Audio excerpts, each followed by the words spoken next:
today we will discuss a lot of things with Professor Stevens.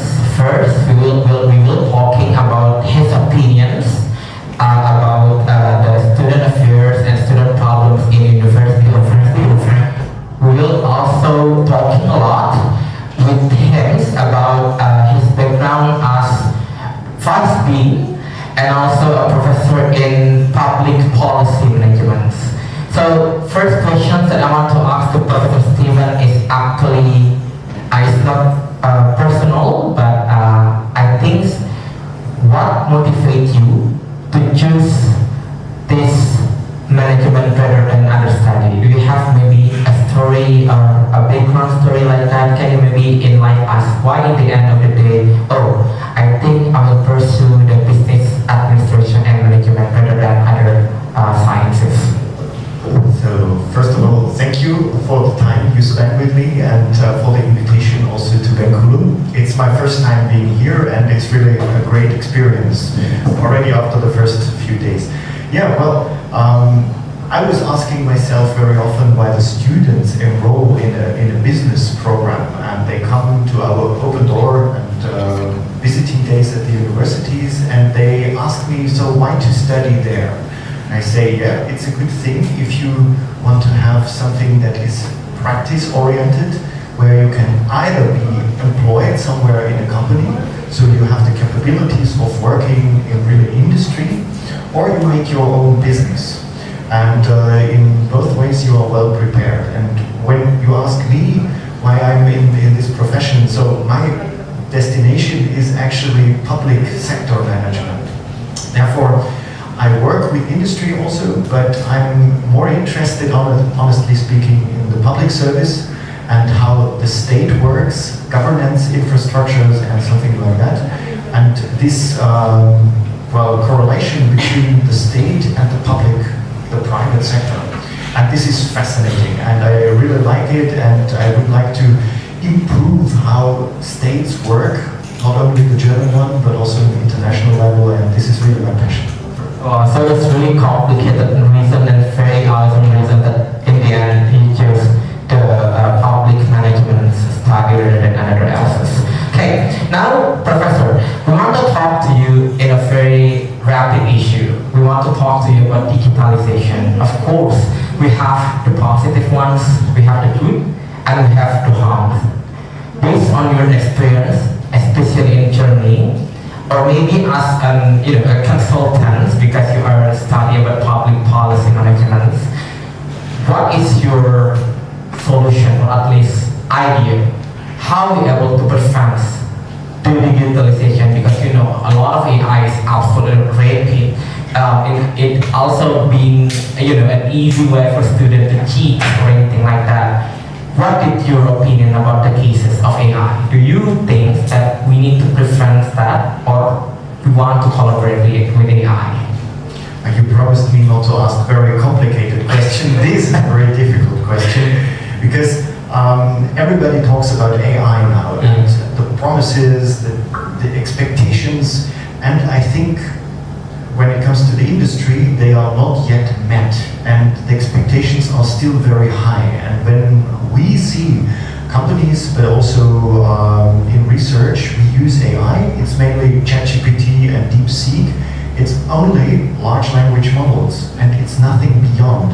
And therefore, people start to ask themselves, so what can I do with it? Apart from writing a text, correcting a text, maybe making a picture and things like this, but the potential is way higher. And nevertheless, when you think about what can you really use and where to also invest in a way, capacity, human resources, then it should be mainly human-centered.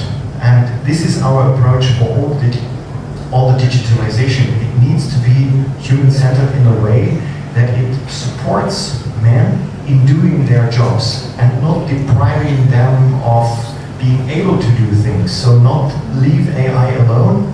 It must be still controllable.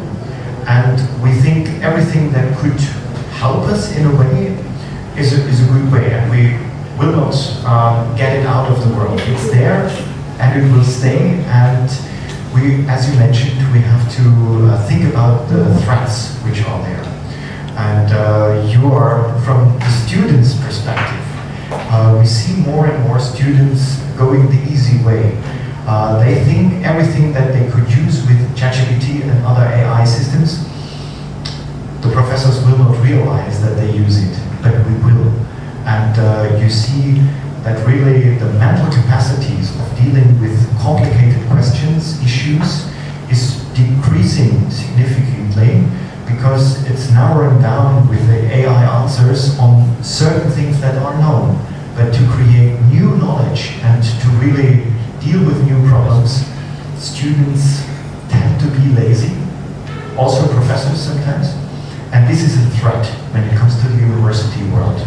This is what we experience so far. But nevertheless, it will stay, and we will have to learn really like beginners to deal with it in a very good way and in a way to be responsible. Yeah, it's very, we have the same opinion about AI actually. I think also AI need to be strictly regulated, especially in academia world. So we move on into your background as vice deans. As a vice dean, of course, you have responsibility to encourage students to be innovative. So my question is, how do you able to do that? Do you have maybe a special treatment or maybe a special policy? How we can to make sure that our students want to try and want to innovate in their everyday? Yeah, so the students, very often, we are lucky, they have a motivation to study. And it's not only to earn money, also, that's of course, you have to have a job. But at the same time, when they start to study, they learn things where they didn't know before it exists. And this is something in the curriculum where students also have to be confronted with new things they didn't expect, to be triggered, to really see also challenges, to have puzzles. And if they learn that already when they study, and it can be with problem-based learning, with gamification, so there must be also an entertainment part, we are aware of that.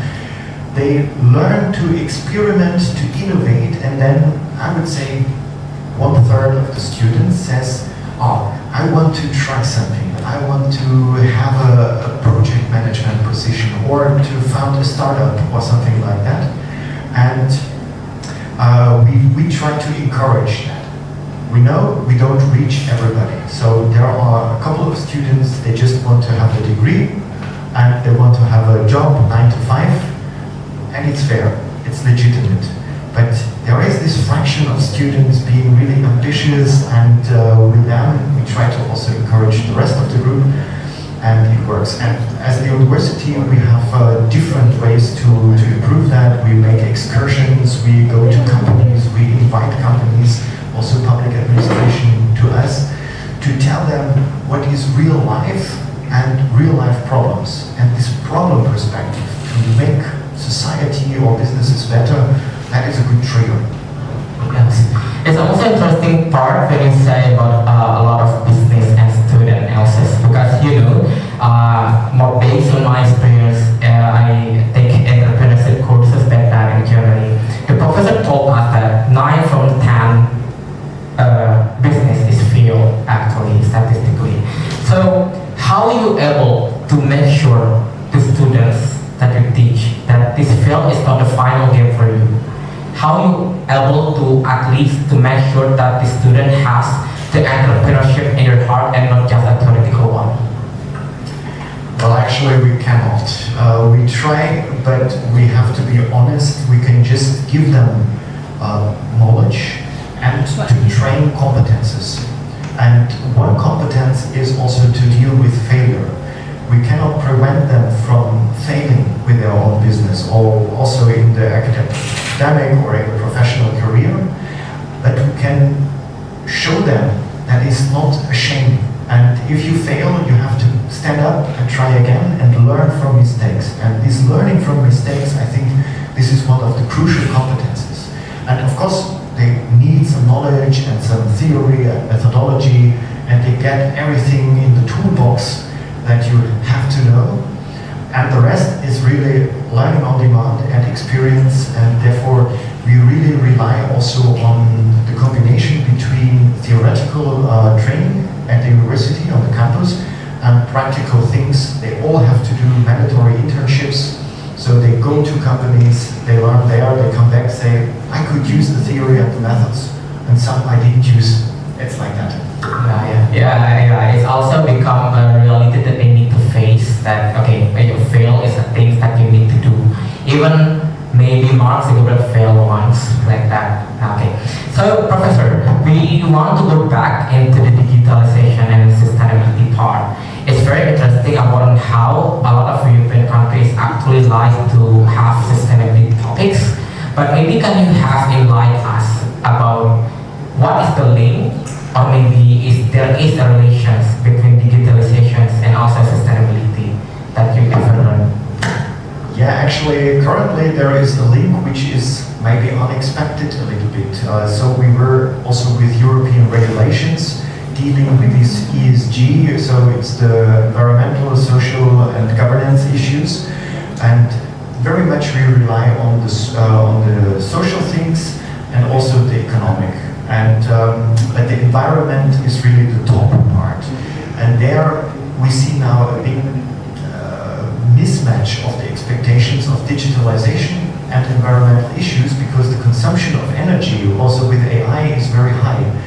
So now currently in Europe we discuss to reactivate nuclear power stations, or in Germany even. Yeah, and this is something that was never done before, because we don't have enough energy to run all the digital systems, the servers.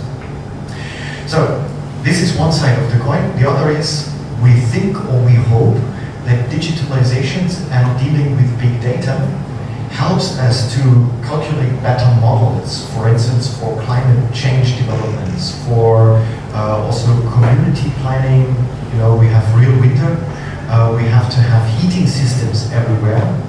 How to better organize and structure that by using digital innovative things like using AI and big data machines.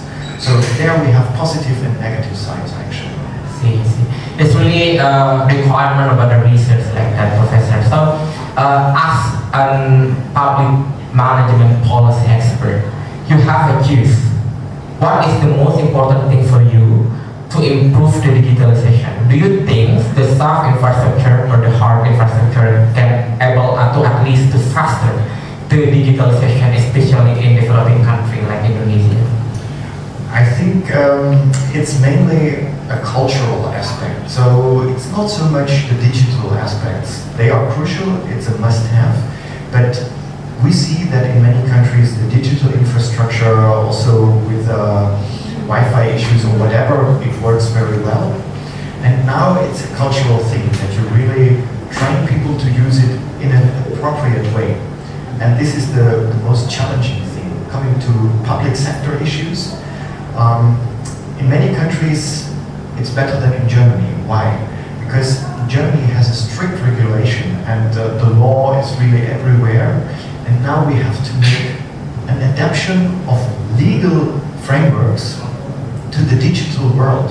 So for instance, signatures have to be still done manually and you cannot just digitalize them. And this is a lot of work and legal requirements. And I think in developing countries it's sometimes a little bit easier. You can make it digital and the law is built around it, and also the habits of the public administration. So in the end, it's at least 50% a cultural challenge and a cultural transformation to be successful in the digital world. Yes, we're still on the digitalization issue, Professor. So, do you think that digitalization will impact on freedom of speech, and also do you think that digitalization will disturb the privacy of individuals? What do you think? I think there is a new kind of individual identity developing, and it's not, well, there is an impact on privacy issues, but mainly it's voluntary. So everybody on the social networks shares information without hesitating, just to be connected with the world and to show what you had for lunch and take a photo and a timestamp and where you were. So people are quite relaxed with that. and they are skeptical when it's in correlation with the state. So it's always suspicious that they say, oh, the government wants to control me. And both things are relevant, and I think what is crucial to have really a notion of your digital identity, that you know with whom you share data, and how you can also block sharing data with others, so that you really have the awareness and the control over your digital identity. This is really crucial, otherwise there are really many threats. We all think that. It's very interesting, Professor. So we move on the next questions. I want to maybe asking more about the student affairs that you already did in your university. So if you have maybe some digitalization policy in your university, how your university is adapting with this digitalization stuff? Well, when you talk about the student life cycle, we try to make it completely digital. So for enrolling, for having your grades, for to know the menu of the canteen, of the Mensa, everything is provided in a digital way. Nevertheless, we still have kind of media breaks. And when you apply for something or you get your final graduate certificate, this is a printed document. And the way that we want to go, where we want to have the achievements in a few years, is to have everything in a digital way. That is one thing in the administrative side. And when it comes to teaching, well, the pandemic had one positive effect, that we really learned how to deal with digital teaching methods and ways of integrating that. And this we still kept. So we have digital provisions of lectures, we have games and assessments also online, and this is something that really works well. Of course, in your experience as a vice dean, you met a lot of challenges in that positions.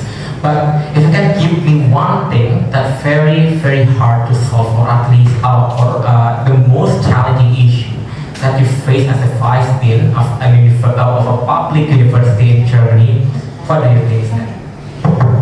Well, it's my domain, and you would say it's bureaucracy. So Germany is known for bureaucracy and red tape, so we have kind of over-regulation, too many rules, too many details, and this is really a problem. I think it's necessary to have rules, to be predictable, to be reliable, so you know exactly what happens when you are in contact with the state. That is the good side.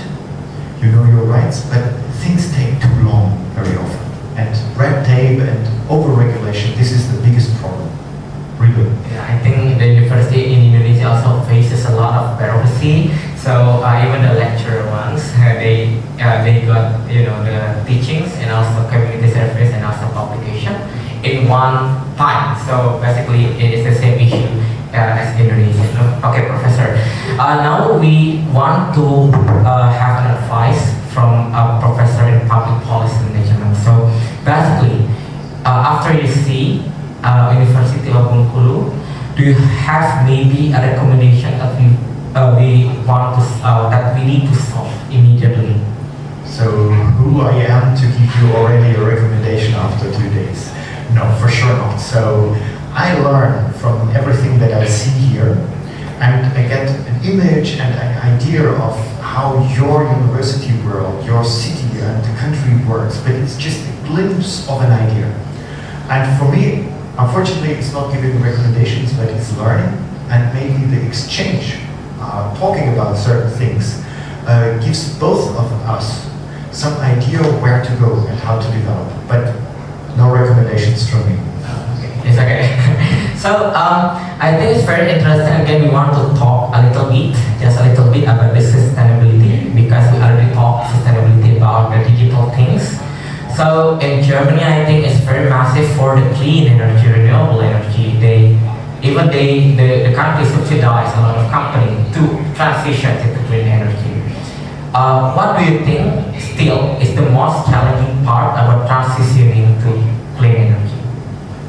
You are well informed about our policies. That is really true. Yeah. So One big thing is to convince private households to comply with certain rules and to achieve certain goals, because they can just decide on their own which kind of heating system they have and how they isolate their houses and how they organize their mobility.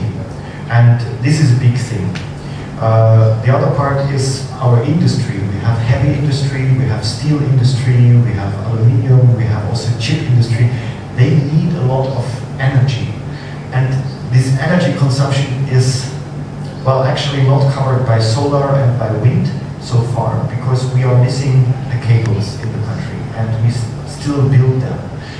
And when you ask for the biggest challenge, it's again bureaucracy.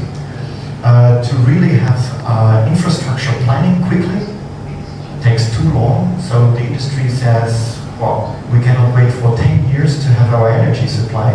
Then the competitors from China do it in 1 year, and we are away from the market. So the bureaucracy and the culture is again the biggest challenge.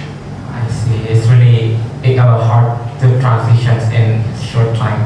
All right, Professor, we almost came to the end of the podcast. Maybe I will ask two or maybe one last questions. What I want to ask as a vice dean and as a student, the job market is crazy and anything else. What do you think that all of the students need to have in personality? Wow, it could be a long wish list.